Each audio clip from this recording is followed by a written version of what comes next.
Baik, kita akan masuk ke sesi ketiga. Di sini kita akan membahas tentang produksi etanol dari satu pabrik yang memiliki proses yang telah established, ya, sudah dikembangkan dengan baik dan sudah berjalan, yaitu dari perusahaan Iogen. Jadi di sini etanol bersumber dari bahan yang memiliki selulosa, dan dengan memanfaatkan bahan tersebut diharapkan produksi karbon dioksida bisa ditekan karena pada proses pembentukan bahan tersebut terjadi proses konsumsi CO2 melalui proses fotosintesis, sehingga apabila proses pembakaran etanol menghasilkan CO2, maka ada neto yang terjadi.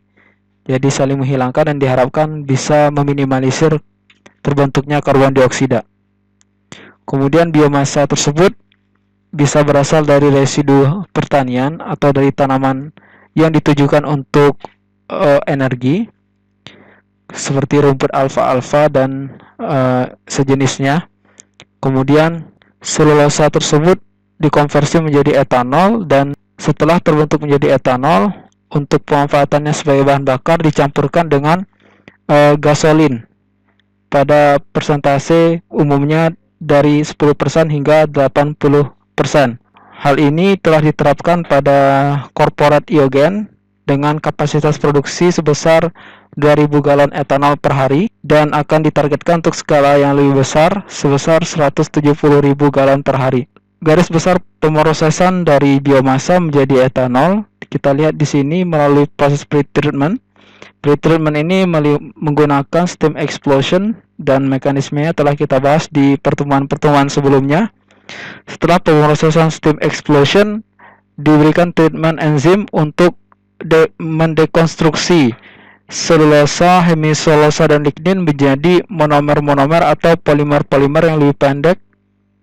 Kemudian dipisahkan antara padatan dan cairan yang mengandung gula yang berguna sebagai substrat untuk proses fermentasi.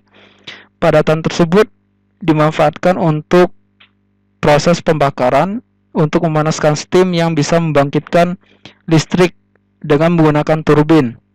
Lalu cairan yang kaya akan gula tadi difermentasikan dengan menambahkan ragi, sehingga setelah terbentuknya etanol pada medium fermentasi tersebut, kemudian dilakukan distilasi untuk memisahkan etanol hingga diperoleh etanol dengan kemurnian yang tinggi.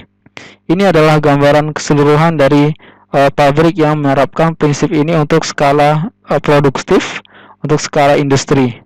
Terkait dengan komposisi dan kriteria bahan baku yang digunakan, umumnya berasal dari jerami dengan kadar selulosa sebesar 35 hingga 50% dengan derajat polimerisasi antara 1000 hingga 10.000.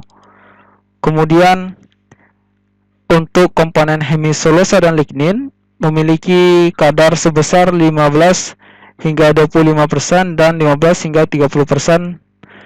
Sedangkan untuk kriteria-kriteria lainnya seperti biaya, ketersediaan, keseragaman, dan kebersihan yang dengan menggunakan bahan baku tersebut, maka hasil kalkulasinya memberikan pertimbangan yang rasional. Berikut adalah tampilan bahan baku yang digunakan sebagai input untuk produksi etanol.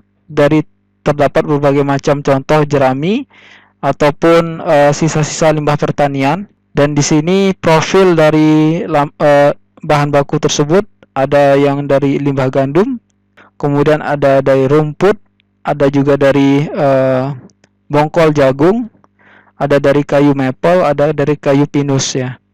Dan ini merupakan bahan baku yang potensial untuk membuat etanol. Dan masing-masing dari bahan baku tersebut kita lihat komposisi dari selulosanya jauh lebih tinggi dibandingkan dengan komposisi lainnya seperti pati, silan, arabinan, lignin, abu, dan protein. Berbagai macam bahan baku juga bisa dilirik untuk dimanfaatkan sebagai input untuk pembuatan etanol. Di sini dimulai dari kayu-kayuan, serbuk kayu jarang dilirik karena itu dialirkan atau diperuntukkan untuk pulp and paper. Sedangkan untuk kulit-kulit kayu tersebut kadar selulosa hemisolasanya rendah, dan untuk pepohonan yang berada pada hutan-hutan lokal sangat sulit untuk diproses ya, karena kebutuhan untuk market yang lainnya juga bersaing dengan kebutuhan market lainnya. Kemudian untuk residu agriculture seperti jerami yang berasal dari gandum, oat dan padi, ini merupakan satu umpan batuan baku yang unggul. Kemudian bagas ataupun ampas dari gula tebu, ini juga menjadi bahan baku yang cukup potensial untuk digunakan. Kemudian bonggol jagung juga termasuk bahan baku yang potensial. Kemudian ada energi crop, jadi tanaman-tanaman yang non pangan namun ditanam dengan tujuan untuk menghasilkan energi seperti rerumputan, kemudian limbah-limbah perkotaan dan limbah kertas. Jadi kertas yang telah digunakan didaur ulang dan diperuntukkan untuk pembuatan etanol. Untuk rumput sendiri memungkinkan sebagai bahan baku etanol generasi kedua, sedangkan untuk limbah-limbah perkotaan tantangannya adalah tidak seragamnya komposisi, dan untuk limbah kertas cukup mahal karena kebutuhan kertas juga tinggi. Konversi etanol dari selulosa lebih sulit dibandingkan dari pati, namun ketersediaan selulosa yang melimpah menjadi keuntungan yang lebih unggul dibandingkan dengan menggunakan pati yang juga bersaing dengan pangan. Etanol yang diproduksi tidak menggunakan bahan bakar fosil, jadi pembangkit listrik itu menggunakan residu padatan hasil fermentasi sebagaimana yang dipaparkan pada proses tadi.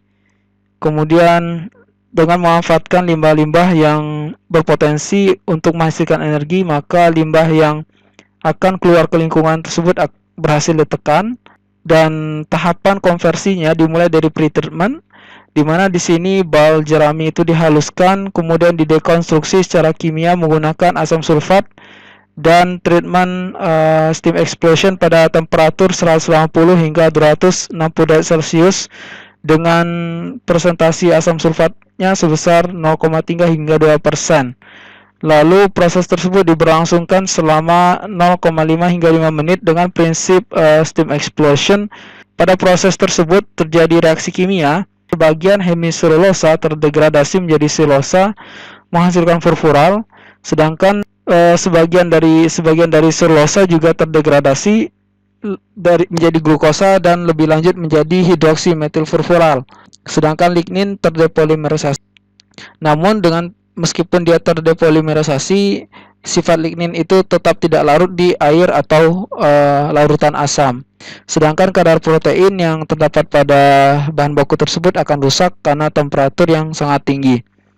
Proses degradasi hemiselulosa akan meningkatkan luas permukaan bahan baku sehingga memudahkan bagi enzim untuk berinteraksi dengan polimer-polimer sehingga meningkatkan efektivitas proses hidrolisis enzimatis.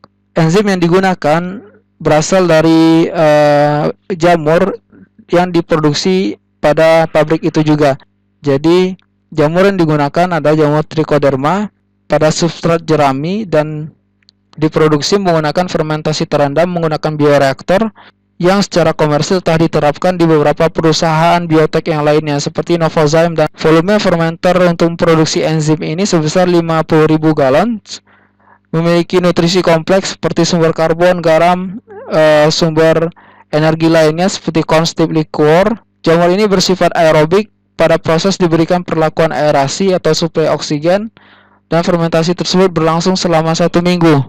Di akhir proses, media cair disaring dari biomasa dengan kain saring. Setelah enzim diproduksi, dilanjutkan dengan menghidrolisis substrat yang telah didekonstruksi melalui proses steam explosion. Biomasa sel tidak terpakai didestruk kemudian digunakan sebagai land filling. Broth atau media cair yang telah tersaring tadi langsung diterapkan pada tangki hidrolisis, dan apabila disimpan, maka harus ditambahkan agen stabilisasi seperti sodium benzoat dan gliserol untuk mencegah kontaminasi pada enzim tersebut dan untuk mencegah denaturasi protein. Apabila itu terjadi, maka aktivitas unit persatuan volume enzim tersebut akan menurun sehingga hidrolisis tidak akan berlangsung maksimal. Umpan yang telah diberi perlakuan steam explosion dicampurkan dengan broth yang mengandung enzim dalam bentuk selari dengan kadar padatan 5 hingga 15%.